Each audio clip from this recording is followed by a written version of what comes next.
sans m'accompagner dans le cantique que maman a chanté tout à l'heure. Parce que tu as vu qu'elle était dans la révélation. Elle a parlé du trône. Elle a dit, assis si son trône soit loué, mon Dieu soit loué. Bien aimé, nous allons parler du trône de l'éternel plus ce matin. Ça ne veut pas dire que vous accompagnez ce message avant de canter ce matin. Assis sur son trône, sois loué, Yahweh. Que tout le monde Yahweh, sois loué. On balance les mains. On salue l'éternel Dieu.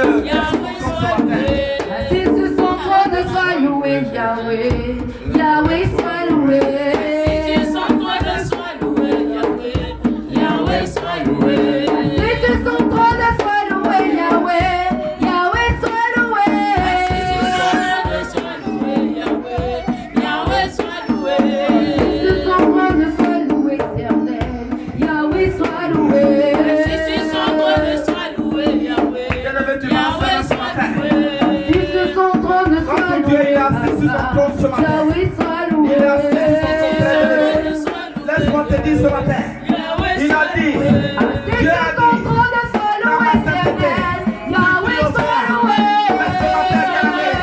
tu vas voir le trône très élevé ce matin. Tu vas voir le trône très élevé. Parce que l'éternel Dieu, il est assis sur ton trône ce matin. Il est assis sur ton trône. Il veut te bénir ce matin. Il veut te bénir ce matin. Yahweh, sois loué. Yahweh, sois loué. Assis sur son trône, sois loué, Jéhovah. Yahweh, sois loué. Assis sur son trône, sois loué, Yahweh. Yahweh, sois loué. Yahweh, sois loué. Assis sur son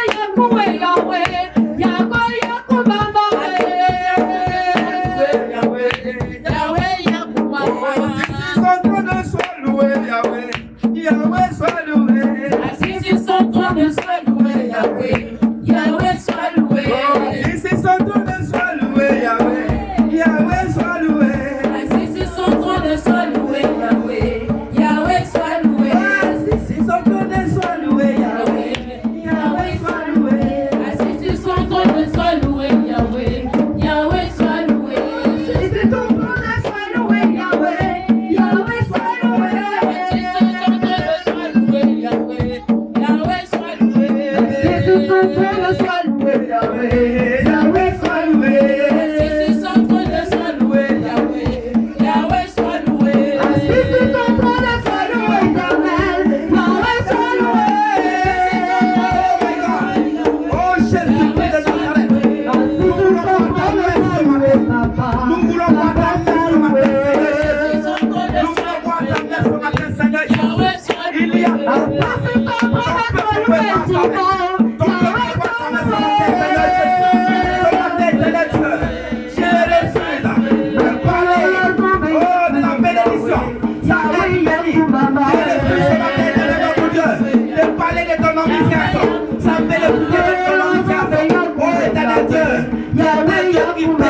sois Tu vas bénir ton peuple ce matin.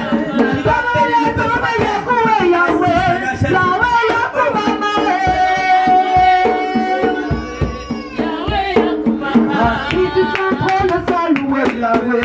Yahweh, sois loué. Sois loué, Yahweh. Yahweh, sois loué. Assis sur son trône, sois loué, Yahweh. Yahweh, sois loué. Sois loué, Yahweh. Yahweh, sois loué. Assis sur son trône, sois loué, Yahweh. Yahweh, sois loué. Alléluia. Gloire à Jésus. Gloire à Jésus. Soyez bénis ce matin au nom de Jésus de Nazareth. Bien-aimé, je veux que tu mettes ce matin à dire à ton voisin de la gauche et à ton voisin de la droite. Tu vas lui dire, Dieu m'a dit que dans sa sainteté, j'ai triomphérai. Dieu m'a dit, j'ai triomphérai. Dieu m'a dit, je répète encore, Dieu m'a dit que dans sa sainteté là, j'ai triomphérai. Dieu m'a dit dans sa sainteté, j'ai triomphérai. Alléluia. Tu peux t'asseoir s'il te plaît, bien-aimé. Tu peux t'asseoir. Ce matin, bien-aimé, nous sommes à l'apothéose. Nous sommes à la fin de notre thème du mois de janvier et c'est la clôture ce matin. Et c'est pourquoi je voulais profiter de l'occasion pour demander au peuple de Dieu qui se rappelle encore le thème du mois de janvier. Amen. Y a-t-il quelqu'un dans le peuple? S'il y a quelqu'un qui me rafraîchisse la mémoire. Oui, la sœur Elohim. La sanctification. Très bonne réponse. Nous parlons de la sanctification courant le mois de janvier. Et aujourd'hui, nous sommes le 31 janvier. C'est la clôture de la sanctification. Et au passage, nous voulons vous définir encore que la sanctification, c'est le fait de abandonner tout, quitter le péché pour ressembler à Jésus-Christ de Nazareth. Et la sanctification, c'est le seul moyen par lequel nous devons être agréables à l'Éternel Dieu. C'est pourquoi ce matin, tu dois savoir, bien aimé, que tu veuilles ou pas, que nous voulions ou pas, le centre du royaume de Dieu, c'est la sainteté. Sans la sainteté, sans la sanctification, on ne peut pas bénéficier des grâces de Dieu. Alléluia. Alléluia. Ce matin, pour la clôture, notre sous-thème, c'est la vraie repentance et ses avantages. Parce que quand on parle de la sanctification, il peut arriver où tu n'es pas sanctifié, mais qu'est-ce que tu fais? Alléluia. L'homme de Dieu parle de la sanctification. L'homme de Dieu dit, c'est quand je serai saint, c'est là que je serai agréable à l'Éternel Dieu. Mais moi, je me reconnais, je sais que les œuvres de mes pères, les œuvres de la nature adamique sont encore sur moi. Qu'est-ce que je fais? Ce que tu dois faire ce matin, bien aimé, c'est de vivre la vraie repentance. La vraie repentance. Mais si tu te repens, qu'est-ce que tu sens? Qu'est-ce que tu vois? Quelle est l'influence de la repentance sur ta vie? Alléluia. Beaucoup se posent la question et disent, mais tiens, nous adorons un Dieu qui nous réclame toujours la repentance. J'ai tout abandonné, je suis dans la maison de l'Éternel Dieu. Mais je ne vois rien, je ne vois pas d'influence, je ne vois pas les signes sur ma vie. Pendant que ceux-mêmes qui ne sont pas, qui ne vivent pas comme moi, c'est ceux-là qui sont dans une gloire. Mais laisse-moi te dire, bien aimé, la gloire de celui qui n'est pas avec Dieu, c'est une gloire éphémère. La gloire, il n'y a que Dieu seul qui peut donner le bonheur sans être accompagné par des amertumes. Alléluia. Ce matin, le thème du message, c'est la vraie repentance et ses avantages. Amen. Quand on parle de vrai, c'est qu'il y a le faux. Alléluia. Amen. Bien aimé, nous avons deux passages ce matin. Nous avons le livre de Jean 15, verset 3. Ça, c'est la première lecture. Et nous avons pour la deuxième lecture, le livre d'Ésaïe 6, verset 1 à 8. Ésaïe 6, verset 1 à 8. Et la première lecture, c'est Jean 15, verset 3. On va d'abord définir ce qu'on appelle la repentance. Selon vous, peuple de Dieu, c'est quoi la repentance? Quand parle-t-on de repentance? Oui, s'il y a quelqu'un. Oui, la soeur. Selon moi, la repentance, c'est le fait de reconnaître ses mauvais actes. Oh, oui, c'est une bonne réponse. Oui, la soeur dit, la repentance, c'est le fait de reconnaître ses mauvais actes. Ça, c'est une très bonne réponse. De les avouer devant Dieu. Et d'avoir un regret amer de ne plus jamais recommencer. Justement, non, toi tu as 200%. Amen. Oui, c'est une excellente réponse. Amen. C'est là on parle de la vraie repentance. Quand elle dit, elle parle du mot regret. Parce qu'il y a certaines personnes qui se repentent, mais ils ne regrettent pas. Ceux-là, c'est une fausse repentance. Ça, ce matin, nous allons parler de la vraie repentance. Alléluia. Amen. La vraie repentance et ses avantages. On va lire on va la première lecture. Le livre de Jean, chapitre 15, le verset 3. Jean 15, ce n'est pas long. Jean 15, verset 3. Si vous avez trouvé, peu de lire, nous allons penser à la lecture. Jean 15, le verset 3 que je lis. Jean 15, verset 3. Déjà, vous êtes purs Déjà vous êtes purs à cause de la parole que je vous ai annoncée. à cause de quoi? La parole que je vous ai annoncée. Alléluia. Amen. Que Dieu bénisse cette parole. C'est Jésus-Christ qui est en train de parler ici aux Juifs. Il a dit déjà vous êtes purs à cause de la parole que moi je vous ai annoncée. Alléluia. Amen. Donc selon vous, qu'est-ce qui rend quelqu'un pur? C'est la parole de Dieu. Alléluia. Mais d'autant qu'on dit, mais écoutez, moi je sais que je ne suis pas sanctifié, mais j'écoute la parole de Dieu. Mais ça suffit déjà, je suis sanctifié. Non, bien aimé. Dans quel contexte Christ voulait parler ici? Vous voyez dans l'Ancien Testament, avant de rentrer dans le tabernacle, les sacrificateurs, ceux qui veulent aller à l'autel du parfum, ils doivent d'abord dans le pavé faire l'ablution. C'est ce que certaines personnes font aujourd'hui. Il faut laver les pieds, il faut laver les mains, il faut laver le visage et la tête. Tu as fini ça, tu deviens pur. C'est ce que Jésus trouve ici, c'est comme une rituel. Il dit il ne s'agit plus maintenant de faire tous ces efforts humains, mais il s'agit tout simplement de faire travailler la parole que lui-même, Jésus-Christ, l'a annoncée. Alléluia. Amen. Beaucoup de personnes aujourd'hui, ils sont encore dans l'Ancien Testament. Jésus-Christ vient, il dit, personne ne peut aller au Père sans passer par moi. Mais beaucoup aujourd'hui passent leur temps à passer par d'autres personnes. À passer par des personnes qui ont marqué leur temps dans les choses de Dieu. Et même, ils s'en vont faire des statues pour adorer ces statues-là. On représente Jean, et puis, pour le statut de Jean, et la statue de Jean, on se prosterne là et on adore.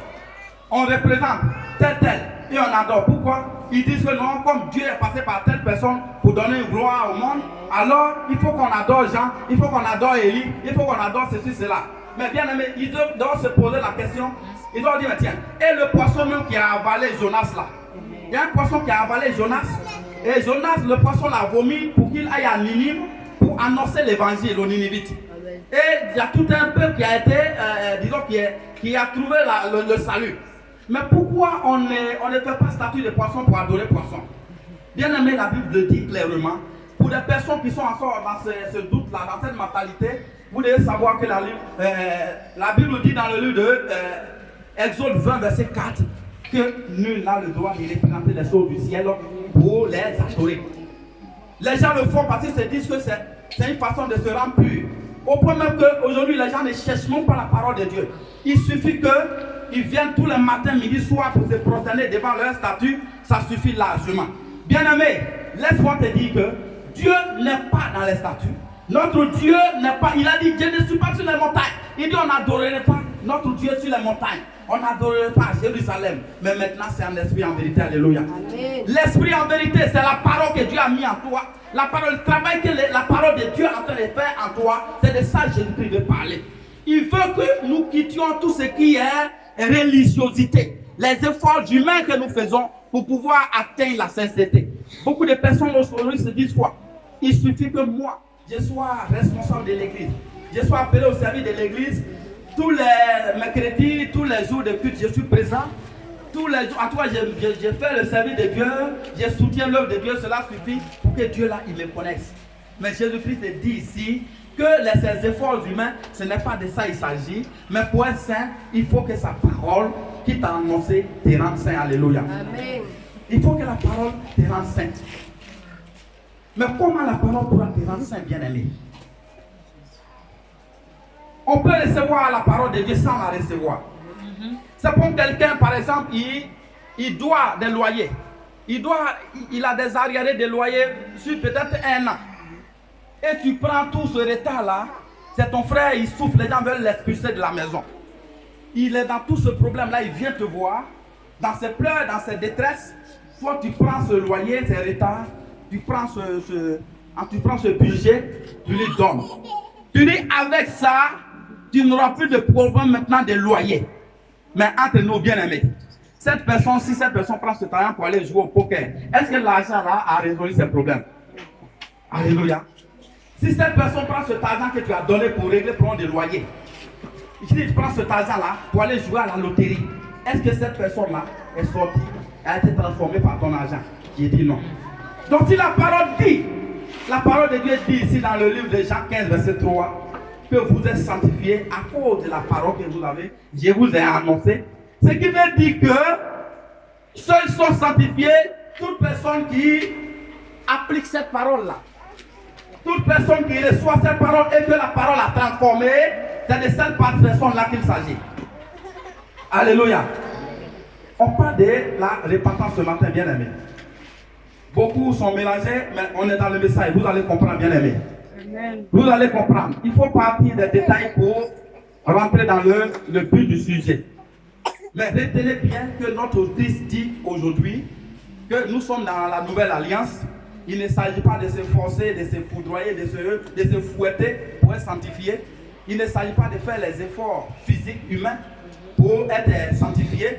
Mais seule sa parole suffit pour te transformer. Alléluia. Amen. Seule sa parole, la parole de l'éternel Dieu, suffit pour t'ouvrir le ciel. Alléluia. Amen. Seule la parole de Jésus-Christ de Nazareth suffit pour régler ton problème, bien-aimé. La parole de l'éternel Dieu, cette parole-là qui transforme. Cette parole-là, quand ça arrive à toi, là où hier tu avais des problèmes, il vient pour te restaurer. Amen. Alléluia. Amen. Alléluia. Nous parlons de la repentance, de la vraie repentance. Tout à l'heure, notre frère a parlé de le regret, disons la reconnaissance de son tort et le regret. C'est-à-dire se souvenir de façon douloureuse qu'on a posé un acte. C'est ça qu'on appelle la vraie repentance. Alléluia. Amen. Donc, pour quelqu'un qui se souvient, comment nous pouvons savoir si une personne se souvient de façon douloureuse ou bien une personne regrette? Comment nous pouvons savoir cela? Nous pouvons le savoir dans la mesure où cette personne-là, lorsqu'elle confesse ses péchés, souvent la confession est accompagnée de pleurs même. Et la personne, vous allez voir que quand la personne est dans le péché, cette personne-là, elle est triste.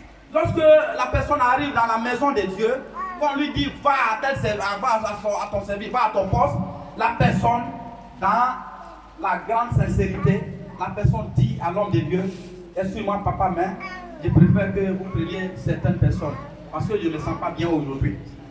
Alléluia. Tu ne peux pas avoir la joie pendant que tu vis dans le péché. C'est que toi tu n'es pas un enfant de Dieu. Alléluia. Un enfant de Dieu doit regretter son péché. Un enfant de Dieu, quand il pose un acte, il doit toujours être triste. Et il doit automatiquement revenir à la raison. Le regret t'amène à demander pardon sans justifier. Alléluia. Nous voyons certains fidèles, certains frères en Christ, lorsqu'ils veulent demander pardon à Dieu, même ceux-là, avec l'éternel Dieu, ils se mettent en genoux et disent à l'éternel Dieu, excuse-moi vraiment, le péché qui est commis là, je te demande pardon. Mais en vérité, ce n'est pas de ma faute, vrai. Parce que c'est le frère, je suis chez moi, mais c'est les frères là-même qui sont venus m'appeler. S'ils n'étaient pas venus m'appeler là, est-ce qu'on allait se retrouver dans quel endroit? Vraiment, c'est là qu'ils ont posé là, ça m'a conduit dans le péché. Donc je te demande pardon. Bien aimé, tu as fait te justifier. Quand tu te justifies, ça veut dire que toi-même tu ne te regrettes pas. Tu ne te souviens pas de façon douloureuse. Excuse-moi mon frère. Excuse-moi. Excuse-moi l'éternel Dieu. Mais c'est la femme de Potiphar là, c'est elle qui a attrapé, mais elle a serré mes cols. Elle a fermé la porte sur moi. Excuse-moi. Bien aimé, on ne se répand pas comme ça. Lorsque un acte est posé, l'éternel Dieu te rend autonome. Il te dit que tu es libre de résister devant le diable. Donc quand un acte est posé, quelles que soient les circonstances dans lesquelles tu as posé l'acte, bien aimé, tu n'as pas à te justifier. Tu dois t'implorer devant Dieu. Tu dois t'incliner, t'abaisser devant Dieu pour dire Seigneur, je demande vraiment pardon. Je demande pardon car l'acte qui est posé, ce n'est pas bon dans ta maison. Alléluia. Alléluia. Amen. Nous devons véritablement regretter. Certains aussi sont orgueilleux. Hein?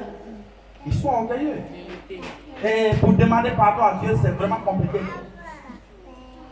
C'est vraiment compliqué, Seigneur, bon, mais écoute, justement, pardon. Et maintenant, le pardon devient comme, disons, une habitude.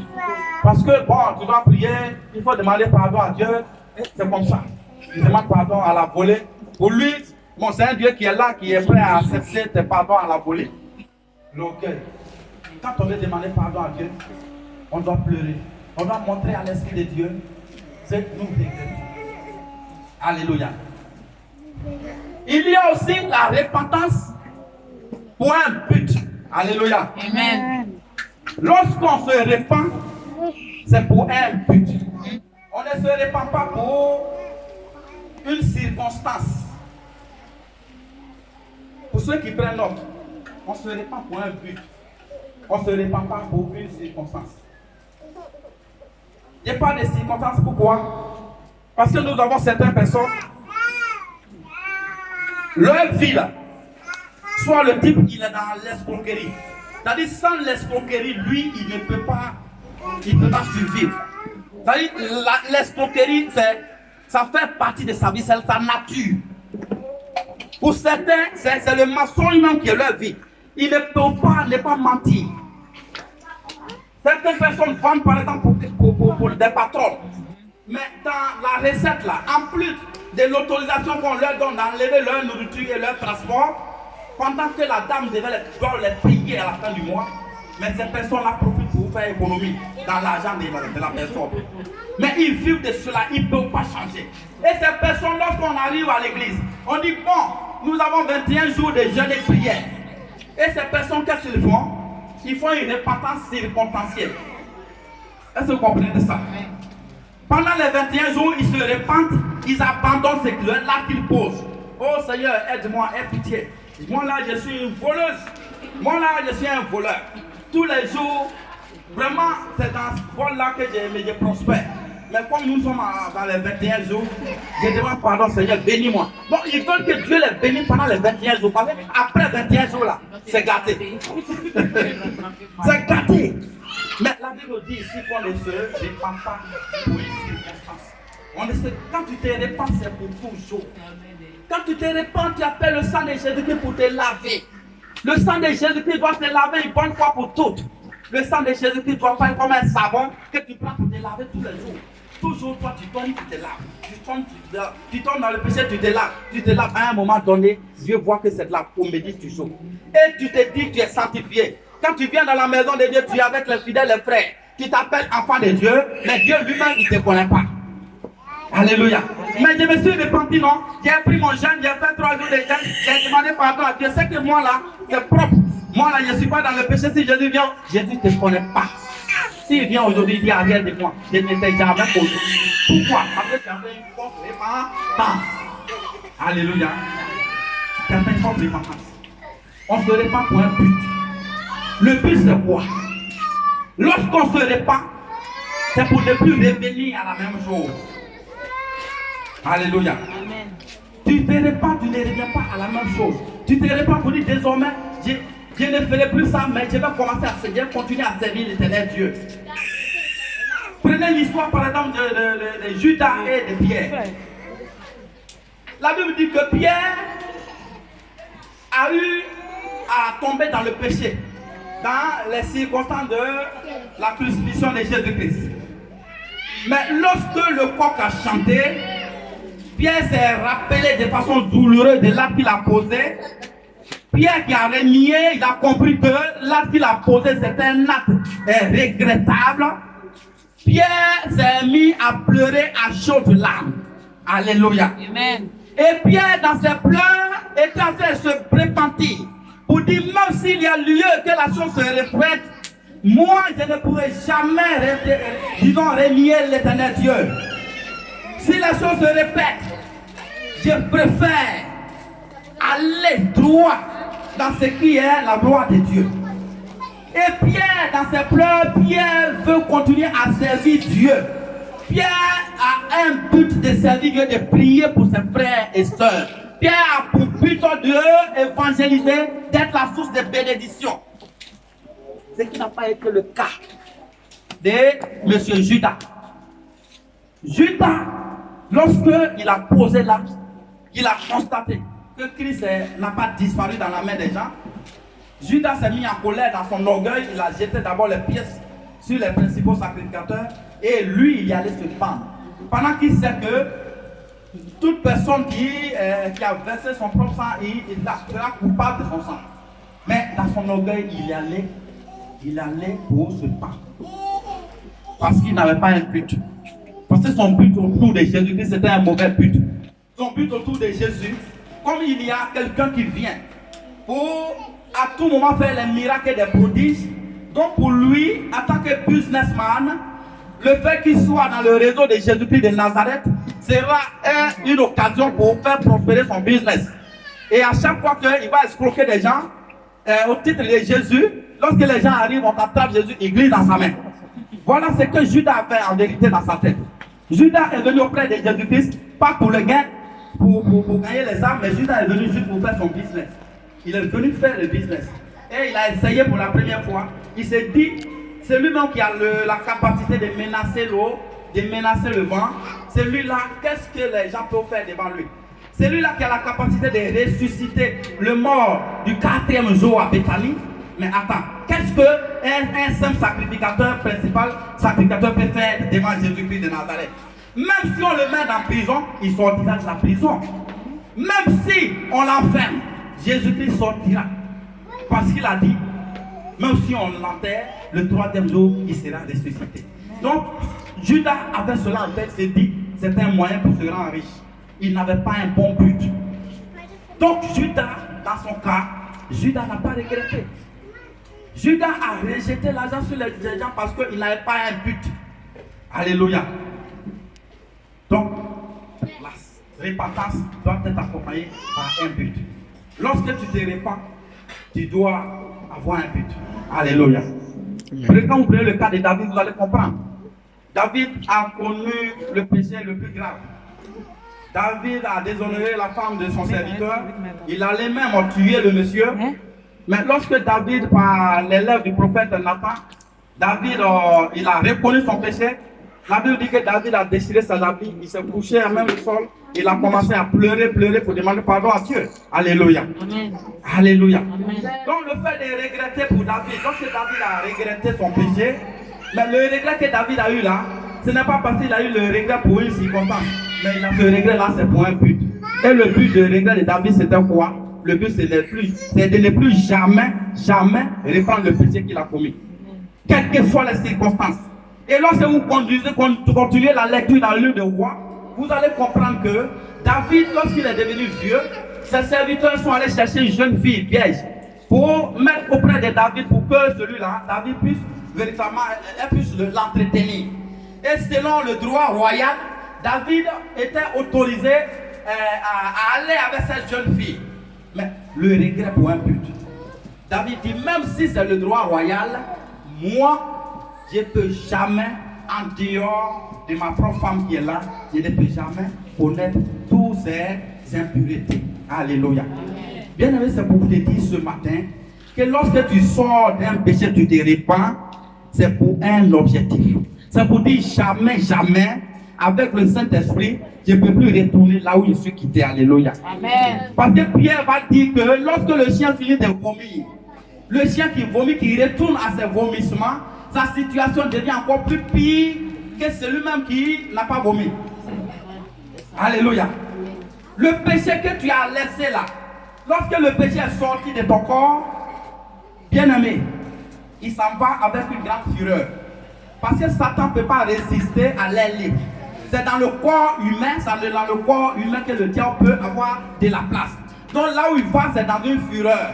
Où il va, c'est pour chercher un autre corps. Mais là, sa maison qu'il est habitué à ça, s'il va dans un autre corps, il devient encore étranger.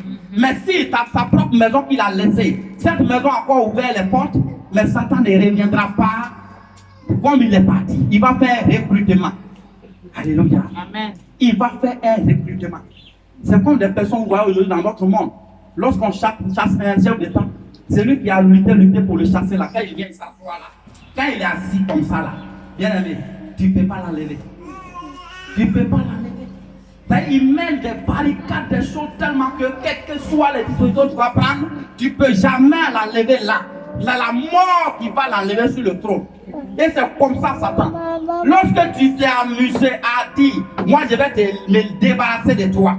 Quand tu te débarrasses, bien aimé, Dieu m'a même te dit ce matin, il faut que tu aies un objectif de servir Dieu. Quand tu te débarrasses, tu te répands, c'est pour abandonner définitivement. Même si c'est avec des amis, vous vous associez pour aller escroquer, quand ton frère va voir les amis, pour dire désormais, moi je vais servir l'Éternel, je ne peux plus jamais retourner vers vous. Et d'ailleurs, même ton cercle d'amis va diminuer. Mais tu ne peux pas prétendre abandonner l'escroquerie que tu fais en masse, tu fais en groupe, et tu vas continuer toujours les fréquenter. Tu les fréquentes là, tu fais quoi là-bas? Mais quand ils vont revenir avec toi, il ne faut jamais t'abandonner. Alléluia. C'est comme les vendeurs de la drogue. Un vendeur de la drogue, lorsque tu décides d'abandonner les autres, bien aimé, il ne faut même pas essayer de tourner dans leur rayon. Parce que dès qu'ils te voient maintenant là, que tu retournes ou pas, toi, c'est pour te détruire. Donc ici, nous sommes en train de parler de la vraie repentance qui est la repentance est but et non pour une circonstance donnée. Alléluia. Il y a aussi les péchés qu'on sélectionne. Il y a des gens quand ils se repentent, ils font des sélections de péchés. Alléluia. Amen. Pour eux, il y a des péchés qui sont excusables. Il y a des péchés qu'on peut demander pardon à Dieu, mais ce péché-là, moi en tout cas, depuis j'ai commencé à voir Claire, il est devenu mon ami, donc on est incorporé. C'est-à-dire, c'est comme, qu'on appelle ça, c'est comme mon bras. Ton bras là, il est collé à toi. Dès qu'on le coupe, c'est que vraiment c'est une grande douleur que tu vas sentir. Et il y a des personnes comme ça, il y a des péchés, ils trouvent qu'il y a des péchés qui sont mineurs qui peuvent enlever, mais celui-là, s'ils enlèvent, c'est pas bon. Alléluia. On ne sélectionne pas de péchés pour confesser. Les péchés ont les mêmes valeurs. Même à cause comme tu as dit, à cause de ta bouche, beaucoup de serviteurs de Dieu seront surpris de se retrouver en enfer. À cause d'une petite parole que tu as libérée. Peut-être tu allais lire un journal, tu as lu le titre d'un journal, et là, tout de suite devant les gens, dans ton zèle là, tu as commencé à insulter quelqu'un tout simplement. La petite parole, toi tu as libéré, tu as oublié là. C'est enregistré. Le jour où Jésus-Christ reviendra pour le dernier jugement, quand tu vas arriver, tu vas commencer à te glorifier parce que pour toi, ton nom est dans le livre de vie. On ouvre le livre, on regarde. Si c'est B, on regarde tous les B. On dit, ah, on ne voit pas ton nom dans B. Ton nom n'est pas dans B. Mais tu vas trouver ton nom là où? Si toi tu dis B, on est dans C maintenant. Alléluia. On ne peut pas trouver ton nom. Donc tu vas poser réclamation, n'est-ce pas? Tu vas dire, mais pourquoi je suis admis et puis moi, mon nom n'est pas dans le livre? C'est quand tu poses réclamation là, c'est là que tu vois la vérité. Il va dire, mais il y a un jour, un matin, tu partais au plateau. Et quand tu t'es arrêté devant Saint-André là, voilà, tu as lu les titres des journaux. Parole tu as prononcée entre les gens et puis les gens ont commencé à rire, ils sont contents avec toi là. Cette parole là, ça a été noté. C'est pour ça que tu vas aller en enfer. À cause de la petite parole que tu as prononcée. Alléluia. Donc on ne sélectionne pas. C'est pour ça que quand tu veux te repentir, demande à l'Esprit de Dieu de te dire, de te rappeler tous les péchés que tu as commis. L'Esprit de Dieu, il est le seul qui doit t'enseigner la vérité. La Bible dit dans 1 Jean 2, 27, il est le seul qui t'enseignera toute la vérité. Donc tu ne peux rien faire sans son consentement. Tu ne peux rien faire sans son approbation. Alléluia. Alléluia. Et certaines personnes tombent dans une grosse erreur aussi. Cette erreur de sélection, c'est dû au fait que certaines personnes, pour eux, parce que telle personne, il est un grand serviteur de Dieu, donc lui, il est infaillible. Bien aimé, à part Jésus-Christ de Nazareth, il n'y a pas quelqu'un qui est sans péché sur terre.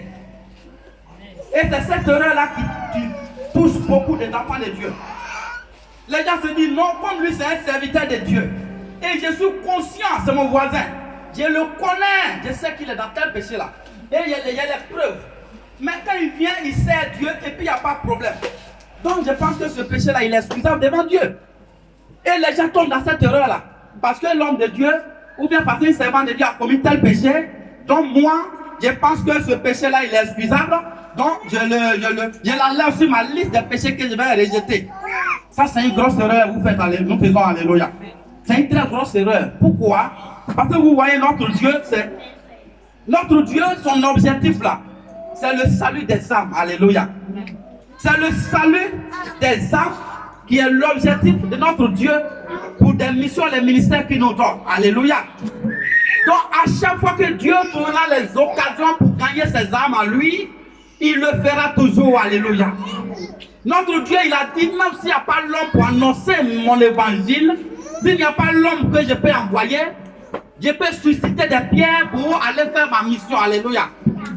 Donc ce dernier que vous appelez votre modèle qui est dans le péché, il se peut qu'il n'ait pas sur la liste de l'éternel Dieu. Alléluia. Il se peut que le fait qu'il soit serviteur de Dieu, il sert Dieu de façon contractuelle. Alléluia.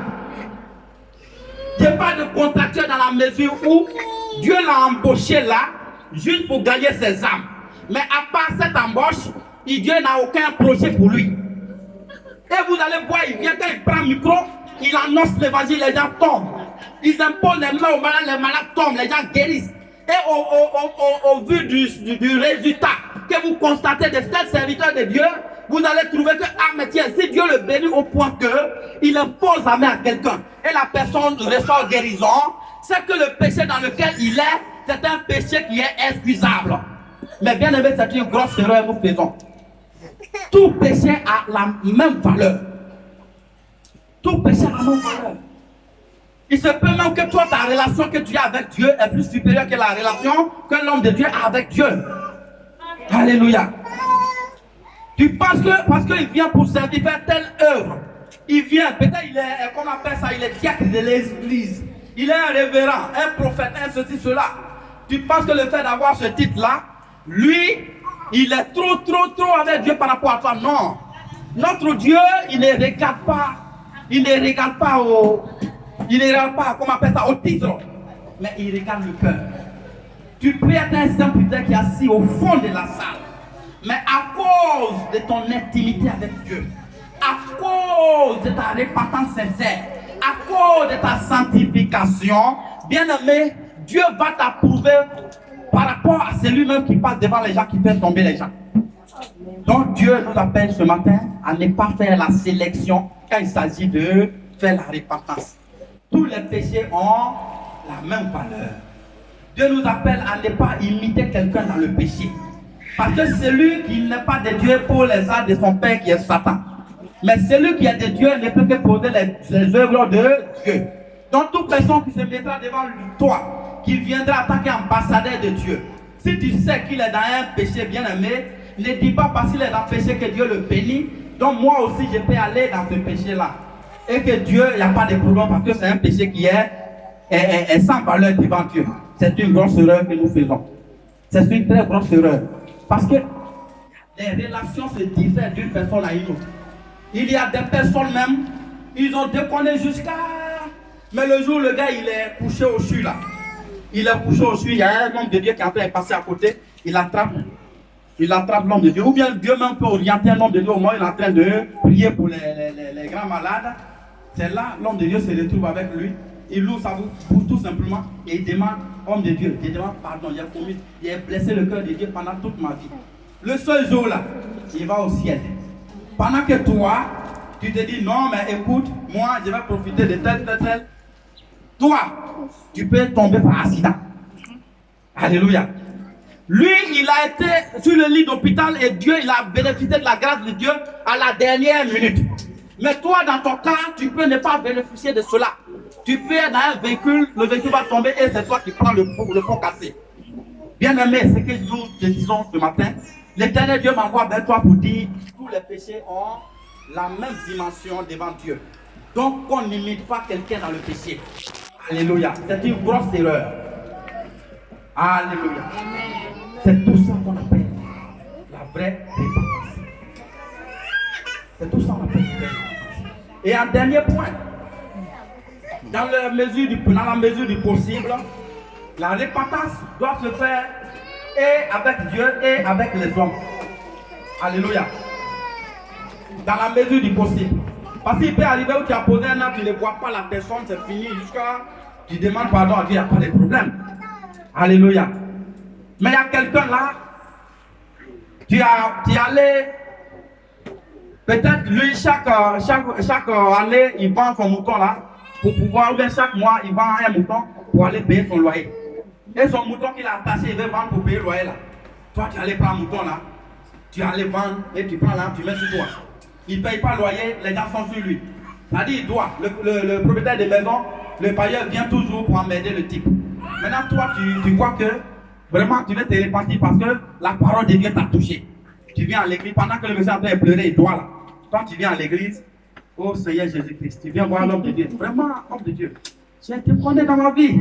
Je suis un grand pécheur. Dieu même ne me connaît pas, mais je regrette, je vais quitter. Tu demandes pardon accompagné de pleurs. Seigneur Jésus, pardonne-moi tout. Tu as fait quoi, mon fils? J'ai volé le mouton de mon voisin. J'ai volé le mouton, j'ai vendu l'argent. J'ai déjà bouffé l'argent, papa. Je n'ai plus l'argent avec quoi.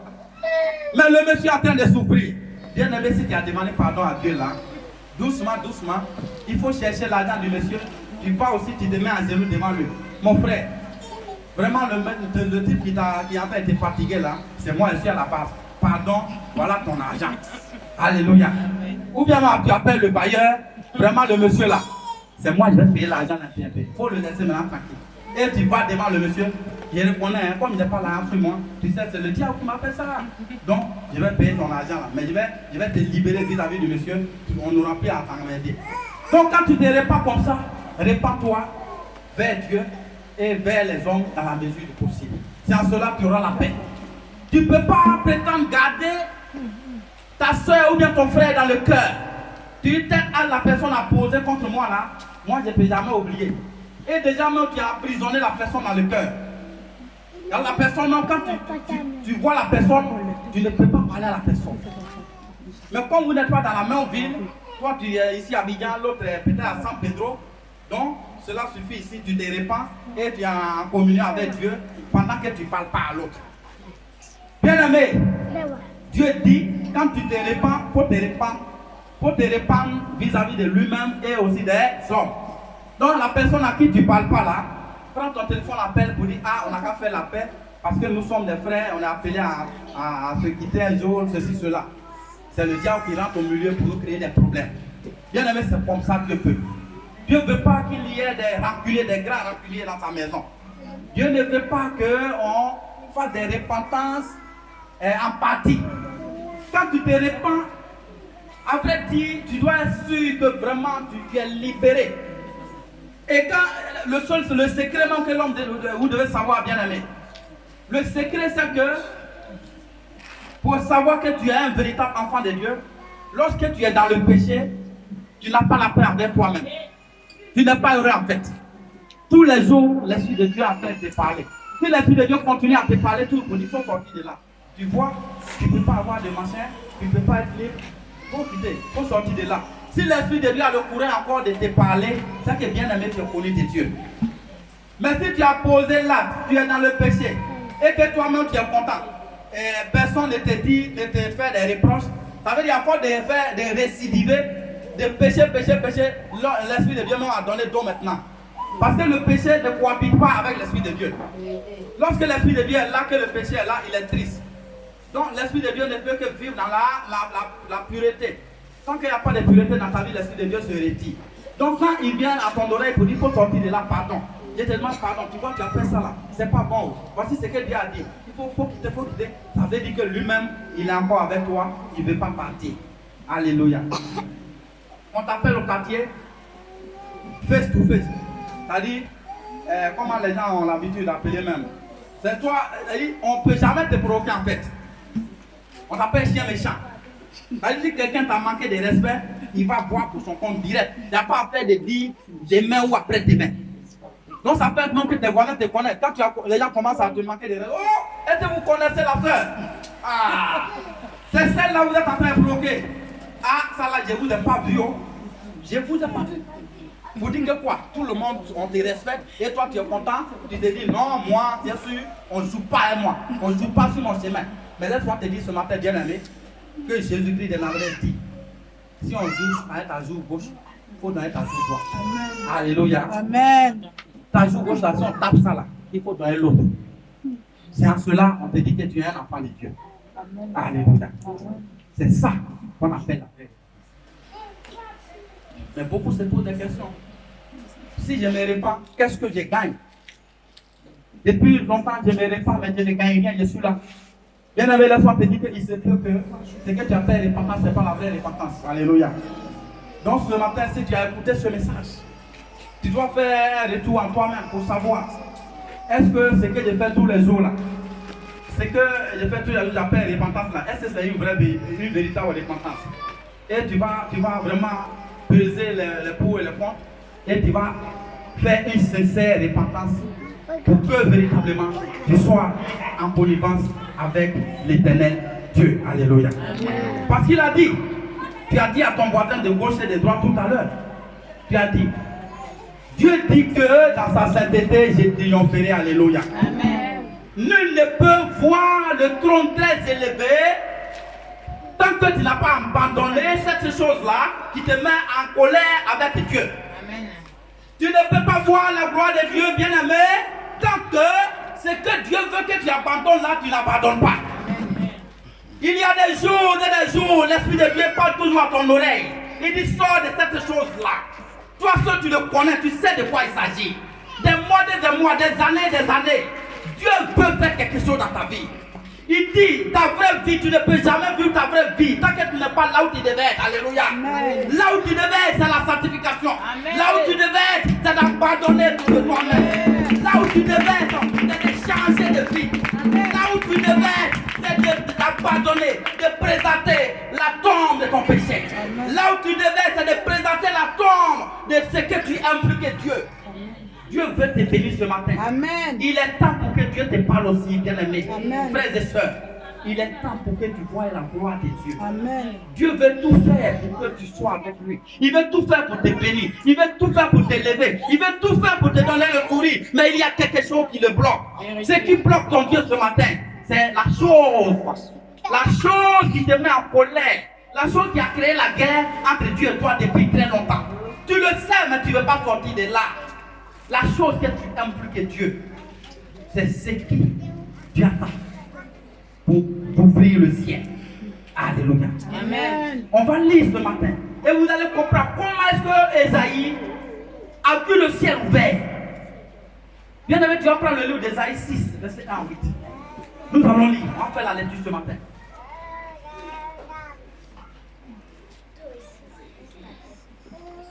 Ésaïe 6. Juste une minute. Ésaïe 6. Oui, nous pouvons continuer. Ésaïe 6, verset 1 à 8. La parole de Dieu avec respect. L'année de la mort du roi Osias. L'année de la mort du roi Osias. J'ai vu le Seigneur assis sur son trône très élevé. J'ai vu le Seigneur assis sur son trône très élevé. Le bord intérieur. Attends la soeur, on va continuer. Voilà le prophète Ésaïe qui est en train de parler ici.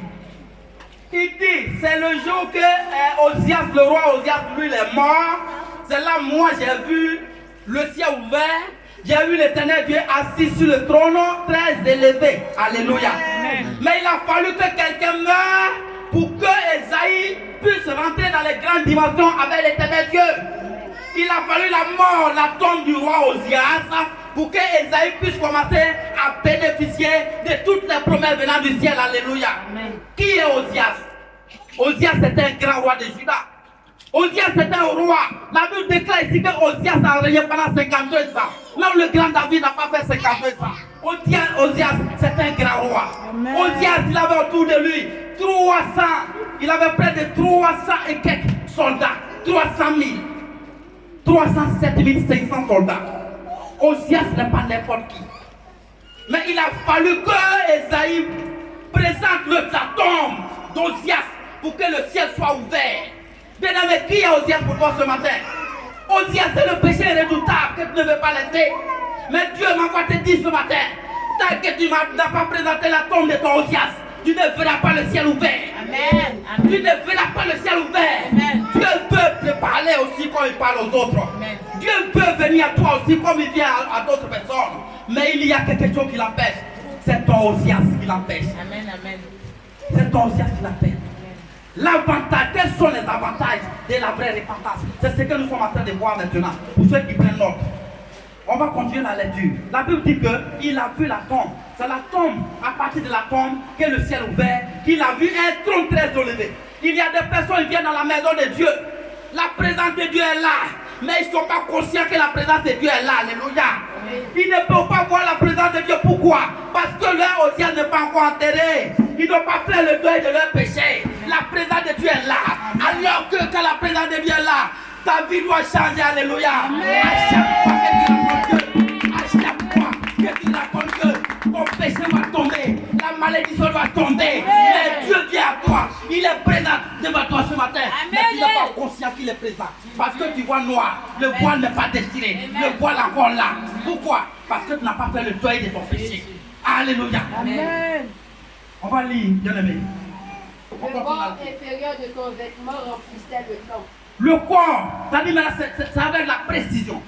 Vous qui devez prendre note, mettez en avantage, lorsque tu te répands sincèrement, tu as la précision et tu as l'esprit prophétique. Alléluia. Amen.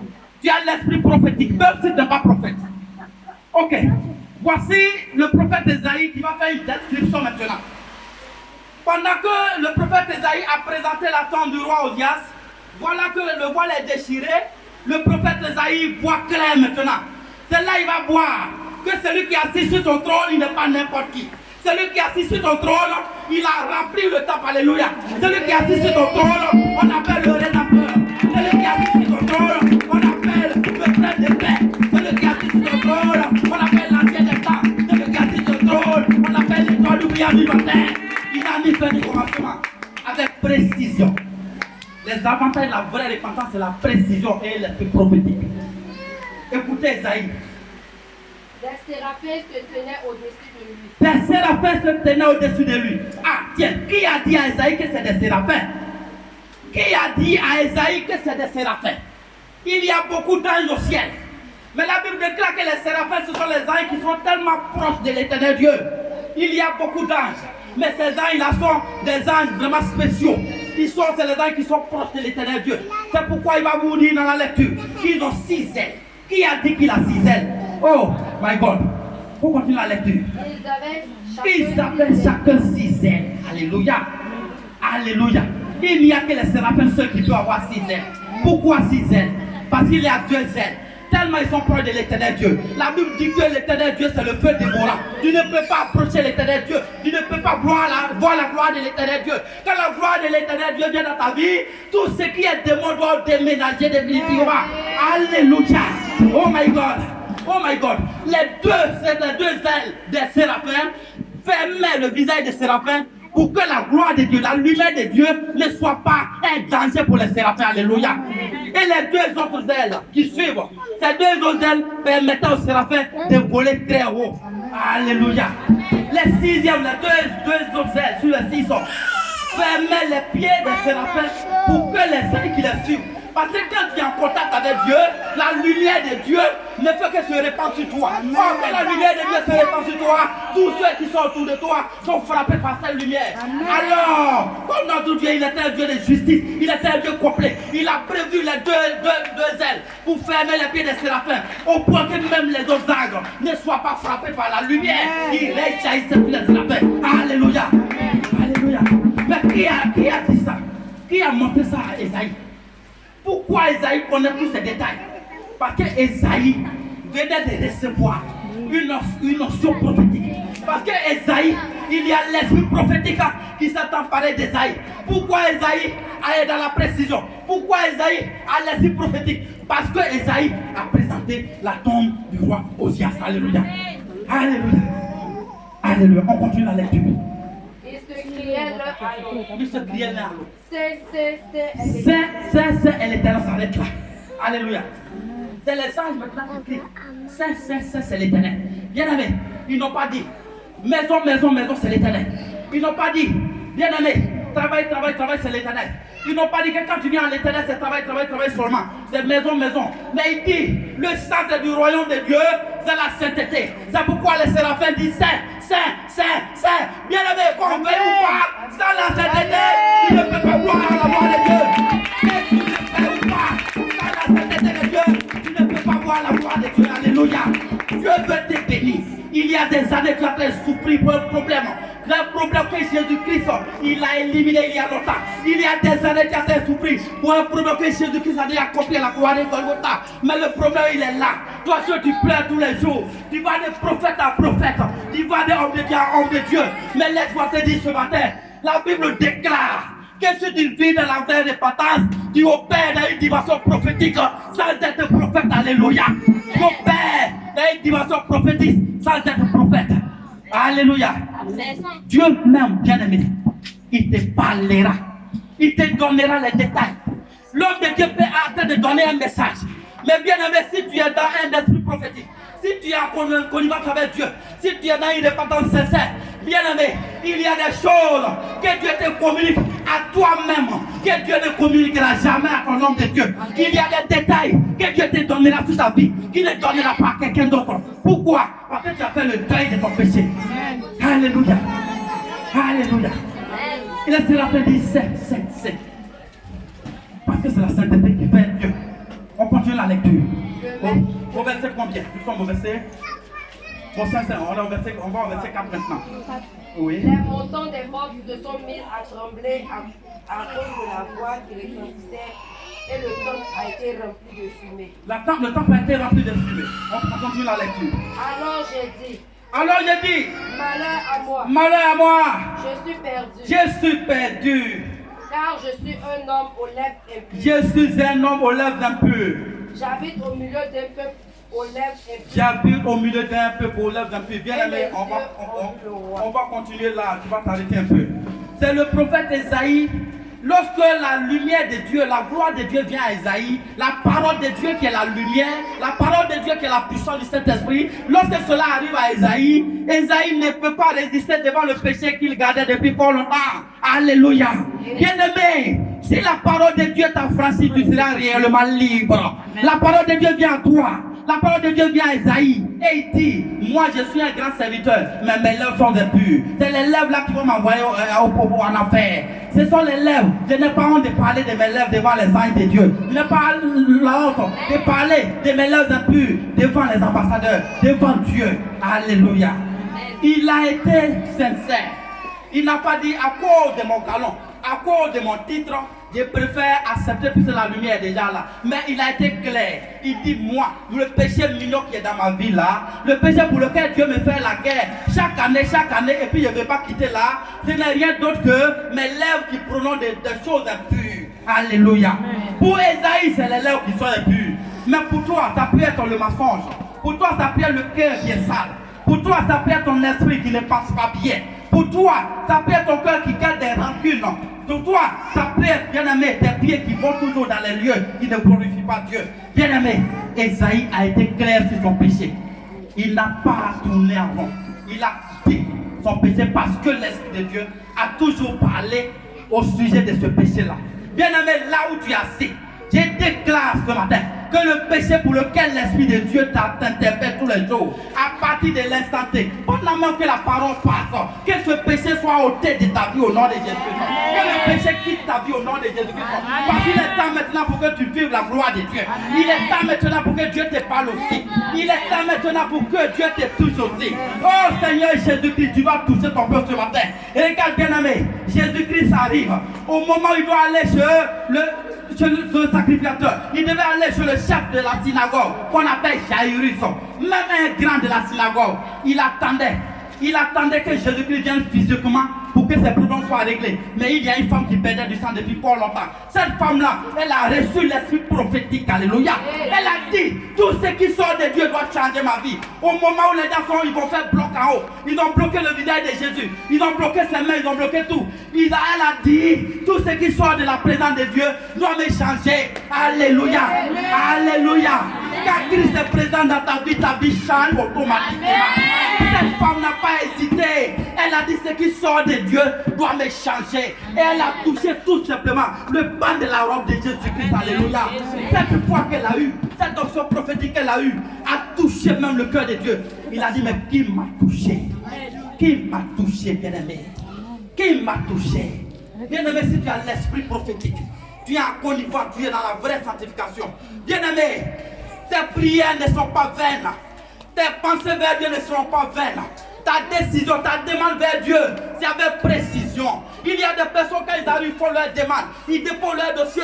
Et ces dossiers sont scellés. Les dossiers sont accompagnés par un mot. Bien aimé, quand les dossiers arrivent devant le trône de l'éternel Dieu, quand les dossiers arrivent devant celui qui a la solution à tout problème, quand le dossier arrive, celui qui est ressuscité du troisième jour, bien aimé, ton dossier sera accompagné par un motif. Voilà.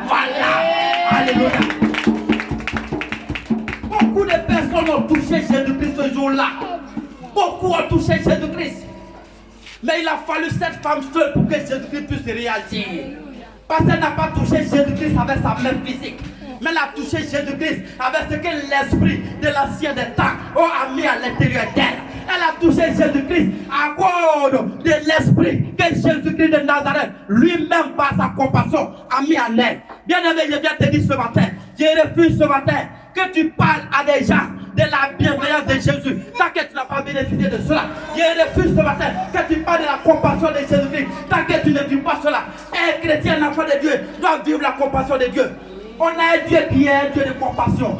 Mais nos problèmes sont trop. Mais pourquoi il n'a pas la compassion envers nous? Il n'a pas la compassion envers nous. Pourquoi? Parce que notre Dieu n'est pas mort. Alléluia.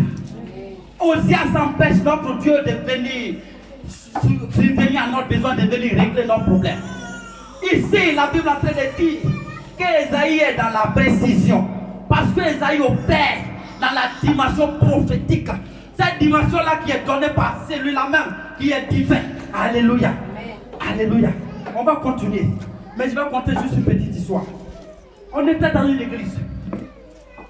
Il y avait une soeur qui, elle avait fait un songe sur un frère de l'église. Et quand elle a fait le songe, elle a vu que le frère l'avait mis au dos. Donc la soeur, quand elle s'est levée, elle allait voir un homme de Dieu, un prophète. Et elle dit, mais j'ai mis un frère qui m'a mis au dos à l'église. Donc qu'est-ce que cela avait dit? Donc l'homme de Dieu, il a cherché tout simplement. Il a dit, celui qui peut te mettre au dos là, il ne paye que ton mari. Donc ça c'est les liens de mariage qui ont commencé comme ça. Donc il faut prier beaucoup. Alléluia. Bien aimé, voilà une situation qui se produit. Si tu n'as pas la précision, tu risques de tomber dans un gros piège. Et le jour, tu vas commencer à vivre les difficultés, tu vas implorer Dieu, il va dire, ça n'a jamais été moi. Le prophète lui aurait dit, que Dieu me dit, quand il te parle comme ça, c'est que c'est un mariage qu'il est en train d'établir entre vous deux. La soeur va commencer à vivre maintenant, cette, elle est hantée de cette situation-là. Elle va commencer à vivre cela. La soeur vient voir le frère. Elle dit, mais mon frère, un frère qui est en train de se taper les jeunes, qui est en train d'agrandir son être intérieur, et son être extérieur est en train de devenir petit. Elle vient voir le frère, elle dit, ah j'ai fait le son ici, toi tu m'as mis au dos. Mais l'homme de Dieu, le prophète, il m'a dit que ça c'est des liens de mariage, donc on n'a qu'à prier. Ce que je sais, c'est que tu es mon mari désormais, on va prier, on va se marier. Alléluia. Vous voyez combien de fois, beaucoup de Dieu m'a dit, ne sont pas forcément Dieu m'a dit. Alléluia.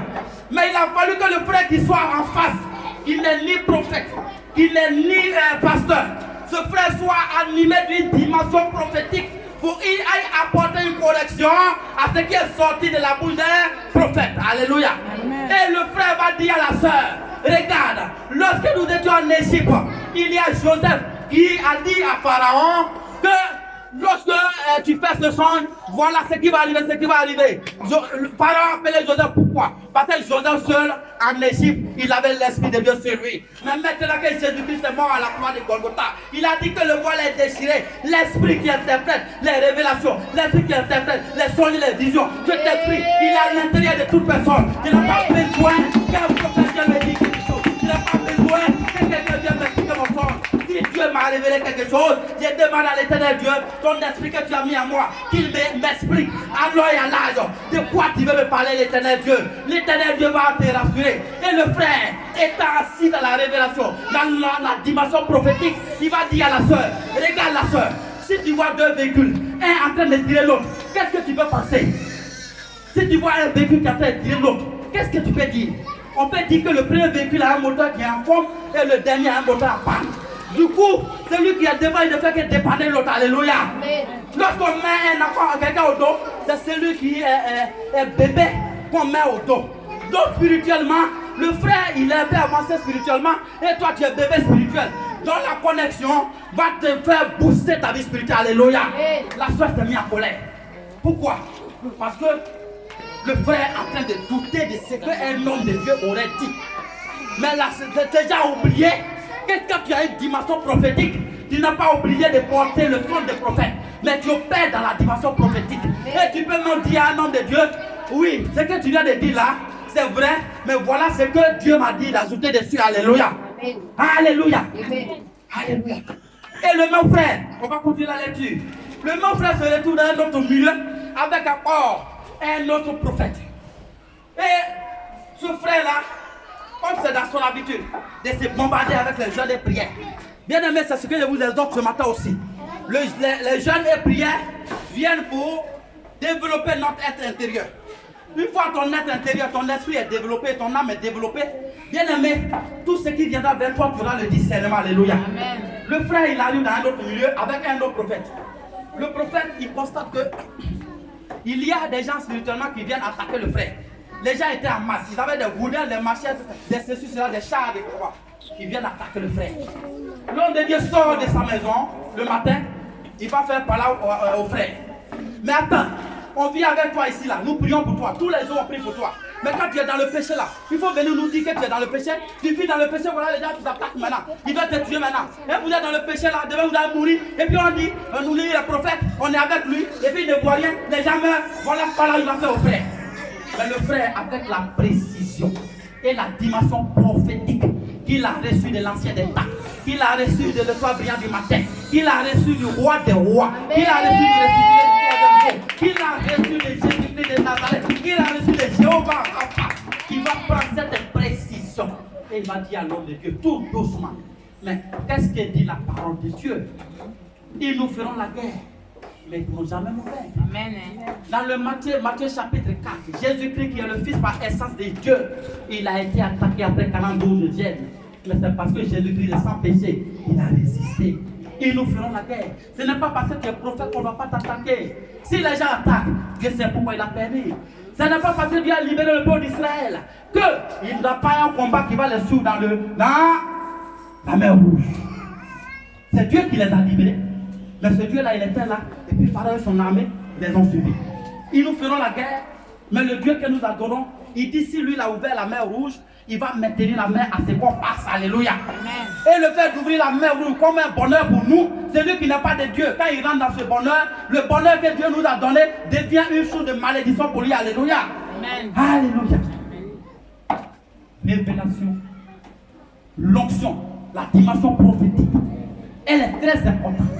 Parce qu'il est temps pour que l'un enfant de Dieu arrive à voir des secrets personnels avec son Dieu. Il est temps pour qu'un enfant de Dieu pose particulièrement, pose des détails sur sa vie avec l'éternel Dieu.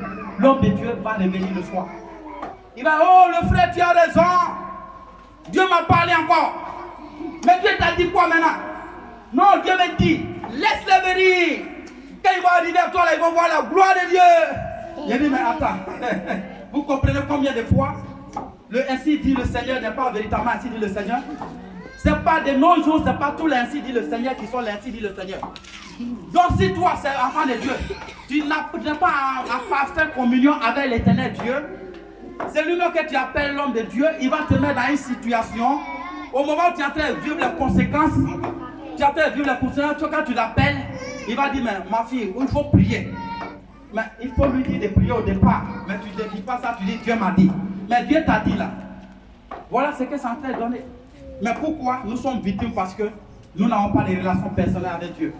Tout enfant de Dieu qui a la relation personnelle avec son Père, lorsqu'on vient lui dire quelque chose, il est capable de savoir si ça vient de son Père ou bien ça ne vient pas de son Père. Alléluia. Alléluia. Mon frère, ton fils qui est à la maison, si tu sors le matin que tu dis à son fils, la télévision là, il y a un monsieur qui va venir, il s'appelle Bobby. Il vient toujours à la maison pour réparer les choses. Donc si Bobby vient là, il faut lui donner la télévision. Tu as dit ça à ton fils, tu es allé au travail. Mais est-ce que si François vient, et puis il dit, papa, votre papa m'a dit de venir prendre poste radio, est-ce que ton fils va donner poste radio? Non, parce que ton fils il est en intimité avec toi. Tout ce que tu as dit à ton fils, il connaît. On ne peut pas le tromper. C'est ça dans les choses de Dieu. Alléluia. Si tu es en connivence avec Dieu, le diable va vouloir passer par un homme de Dieu dans une petite faille pour venir te mélanger. Au moment où il vient te mélanger, l'onction prophétique, la dimension prophétique que Dieu a mis à toi, ça te permet de dire à l'homme de Dieu, oui j'ai compris, mais nous allons prier. Et tu laisses ça là. En tant que toi tu as déjà ton plan B. Parce que Dieu t'a déjà dit que ça ne peut pas être possible. Alléluia. On va continuer la lecture. Donc on a eu en un point les avantages que nous gagnons dans la repentance. Les avantages que nous gagnons la précision et la dimension prophétique. Ça c'est le point 1. On continue. Il a touché ma bouche avec elle et a dit. Il a touché ma bouche avec elle et m'a dit. Puisque ceci a touché tes lèvres. Puisque ceci a touché tes Ta lèvres. faute est enlevée et ton péché est expié. Ta faute est enlevée et ton péché est expié. Verset 8. Au verset 8. J'ai entendu le Seigneur dire. J'ai entendu le Seigneur dire. Qui enverrai-je? Qui enverrai? Qui vais-je envoyer? Qui vais-je envoyer? Qui va marcher pour nous? Et qui va marcher pour nous? J'ai répondu. J'ai répondu. Mais voici Seigneur, envoie-moi, que Dieu te bénisse ma soeur. Alléluia. Alléluia. Donc la repentance, quand tu es dans la véritable repentance, tu as la soif des âmes perdues. Alléluia. C'est-à-dire quand tu vois des personnes qui sont en train de s'éloigner de Dieu, c'est comme si c'est ton champ de cacao que les gens sont en train de mettre feu de brousse. Alléluia. Dieu dit qui je vais envoyer. Mais Esaïe ne peut dire que c'est moi, je veux que tu m'envoies. Parce que toute ta mission ne peut être que bénéfique pour moi. Alléluia. N'est-ce pas lui qui a dit, tout moissonneur est automatiquement rémunéré. C'est-à-dire, tu ne peux pas moissonner pour Dieu et puis tu ne vas pas avoir des rémunérations. Alléluia. Tu ne peux pas moissonner pour Dieu et puis tu ne vas pas avoir des rémunérations. Donc si tu es repenti de façon sincère, de façon vraie, notre Dieu, il te donne la soif des âmes perdues. Et quand tu as la soif des âmes perdues, plus tu travailles pour Dieu pour remplir le ministère, tu travailles pour Dieu pour envoyer des personnes au ciel, bien aimé, tu as des rémunérations. Parce que le jour où nous allons arriver au ciel, la Bible dit que Dieu va nous demander le compte sur nos œuvres qu'on a eu à poser sur cette terre. Toi, tu par ton canal, quelles sont les personnes qui sont sauvées? Aujourd'hui, tu peux taper la poitrine, quelles sont les personnes qui sont envoyées dans la maison de Dieu? Si une âme est sauvée, à cause du fait que par toi une âme est passée pour être sauvée, tu bénéficieras de la grâce comme celui qui était à l'hôpital et au dernier jour, Dieu l'a ressuscité. Amen. Alléluia. Amen. Ce sont ces choses qui provoquent la grâce de notre Dieu. Quand tu es dans la soif du salut des âmes. Alléluia. Donc nous allons retenir ici que quand tu es en parfaite harmonie, et quand tu te répands sincèrement vis-à-vis de Dieu, Dieu te donne la précision et la dimension prophétique à un. Il te donne aussi la soif des âmes perdues. Et la présence de Dieu aussi, c'est le point de toi. Alléluia. La présence de Dieu est toujours avec toi.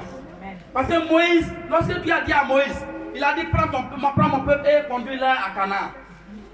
Moïse va dire à Dieu, je le ferai à condition que tu marches avec nous. Alléluia. Donc, le fait que Dieu soit présent dans tout ce que tu entreprends, c'est un avantage pour toi. Parce que tout ce qui sort de Dieu ne peut être que bénéfique pour toi. Alléluia. La femme qui perdait du sang, cette femme-là, elle a su tout simplement que la présence de Dieu est dans cette ville pour que son problème soit réglé. Il y a aussi une femme qui ne pensait que divorcer. La Bible dit qu'elle était à son 5e mariage. La femme samaritaine. Mais il a fallu ce jour-là que Jésus-Christ soit au puits de Jacob pour que cette femme-là, ce divorce, soit la malédiction de ce célibat, cette malédiction-là prenne fin. Donc la présence de l'éternel Dieu dans ta vie est bénéfique. Dieu ne peut pas être dans ta vie et le diable va venir jouer avec toi. Alléluia. Donc ce matin, bien aimé, si tu as bien reçu ce message, si le message t'est vraiment bénéfique, tu vas retenir que notre Dieu dit que ta vraie vie ne peut être possible que si tu es à la place où tu dois être. Et la seule chose qui te demande pour que tu sois à la place, c'est d'abandonner le péché qui t'a mis en guerre avec lui depuis de longues années. Le péché qui, toi-même consciemment, tu le sais. Mais quand tu vas abandonner, tu pleures le sang, tu reviens à le péché. Quand tu vas abandonner, tu pleures, tu reviens à le péché. Mais il a dit tout est possible. Avec tes propres efforts, tu ne peux pas y arriver. Mais c'est avec le Saint-Esprit, avec l'aide de l'Esprit de Dieu que tu peux arriver. Bien-aimé, tu vas te tenir debout. Nous allons vraiment prier le Seigneur. Tu vas prier le Seigneur pour dire à l'Éternel Dieu. Bien-aimé, mon Père, il est à longtemps que je veux vraiment vivre. Je veux vraiment vivre.